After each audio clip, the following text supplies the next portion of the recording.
Bonjour à tous, nous revoici pour une nouvelle recette. Cette fois, un émincé au poulet, aux herbes et à la crème.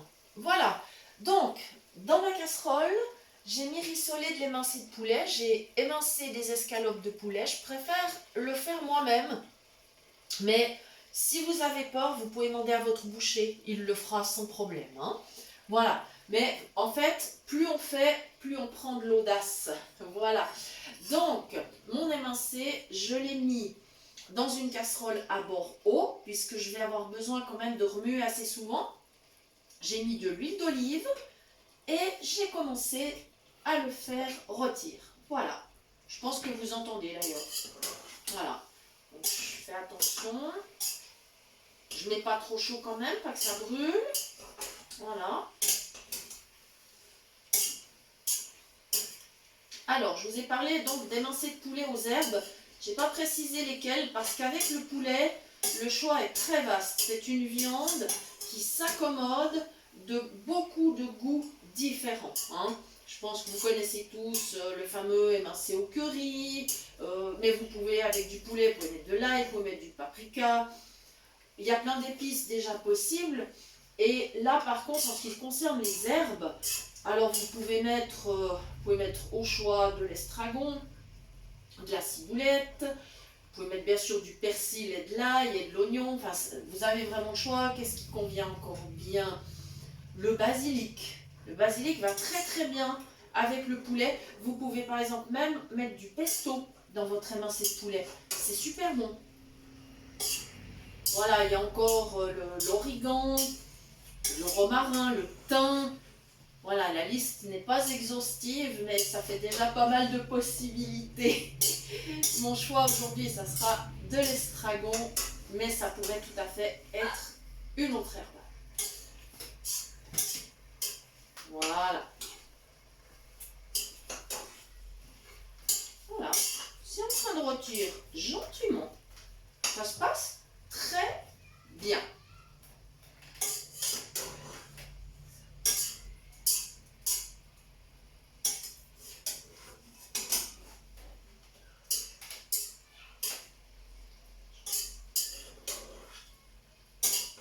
Voilà, donc je mets le feu pas trop fort. Sinon ça brûle. Il faut quand même être prudent.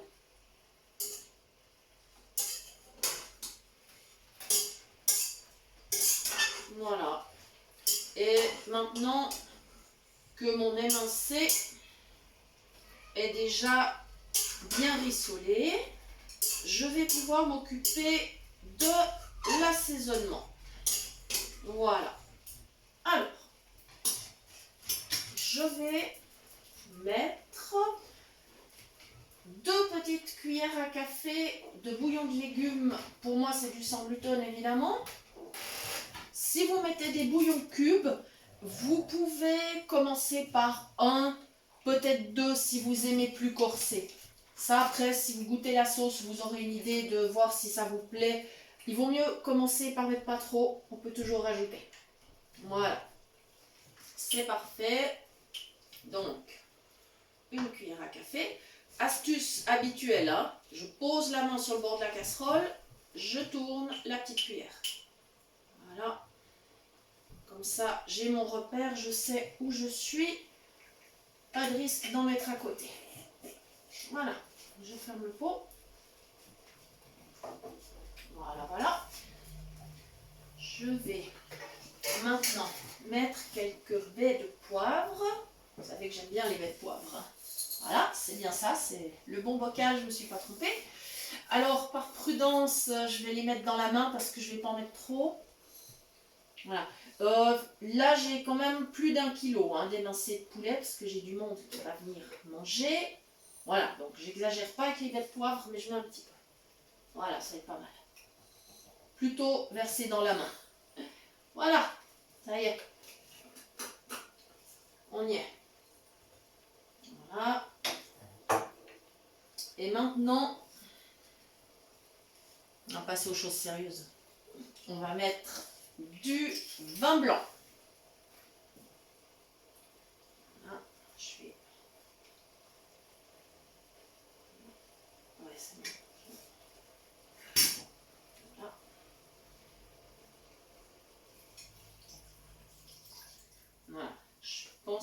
fait déjà suffisamment. C'était le fond de ma bouteille, mais je pense que c'est ok. Voilà. Et là, vous entendez tout de suite que la cuisson ralentit. C'est tout à fait normal. Je vais aller chercher mes petites feuilles d'estragon que j'avais préparées. Voilà. Je les oublie. Là, comme nous sommes à la belle saison, c'est évidemment de l'estragon frais. Voilà. Je vais les couper. Voilà.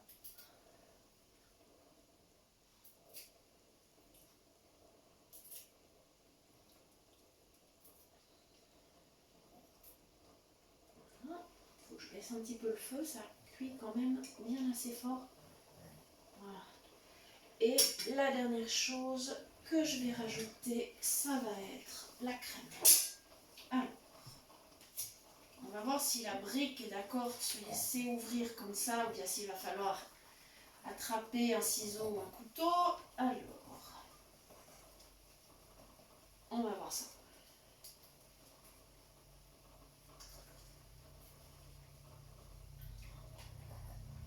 Ça y est, elle était d'accord. Quelle chance. Astuce habituelle, je pose la brique de crème sur le bord de la casserole, l'ouverture tournée vers l'intérieur, je verse tout doucement. Voilà. C'est une brique de 2 décis et demi, hein, mais comme je vous ai dit, j'ai beaucoup de viande, j'ai plus d'1 kilo dans la casserole. C'est d'ailleurs pour ça que j'ai pas pris une simple poêle à frire, parce que sinon, j'en mettrais partout. Voilà.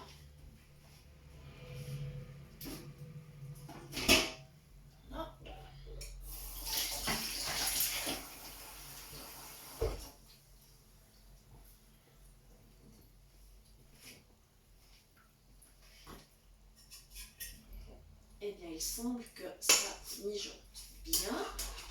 J'ai suffisamment de sauce par rapport à la quantité de viande.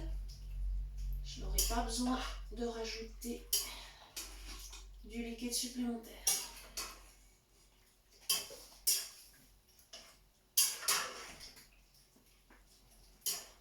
Voilà. J'ai remonté un tout petit peu la plaque, mais pas trop. Toujours à l'oreille, hein. Quand on n'a pas les yeux, on a les oreilles.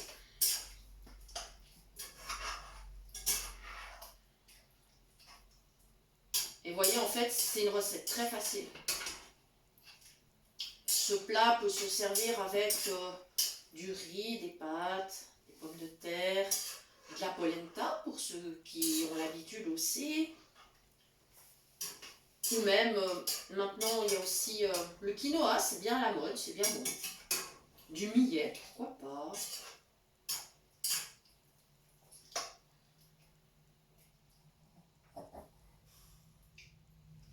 Ça commence à sentir bien bon. Voilà, voilà. Là maintenant, je vais couvrir et laisser mijoter. Voilà, vous voyez, c'est très simple. Vous pouvez bien sûr réaliser l'émincé avec d'autres pièces de viande, hein. Ça peut être du porc, ça peut être de la viande de bœuf. Bon, la viande de bœuf, on ne mettrait pas des herbes et de la crème, ça serait pas forcément le top, c'est mieux que les volailles plutôt. Voilà. Mais on fera aussi un émincé de bœuf à l'occasion, ne vous inquiétez pas. Voilà.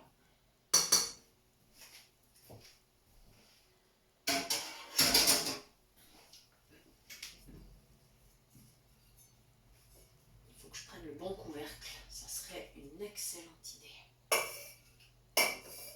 Voilà. Ça y est. Voilà, j'ai plus qu'à couvrir. Et puis, quand ma casserole sera chaude, eh bien, je diminuerai un petit peu. On va se mettre en mode mijotage.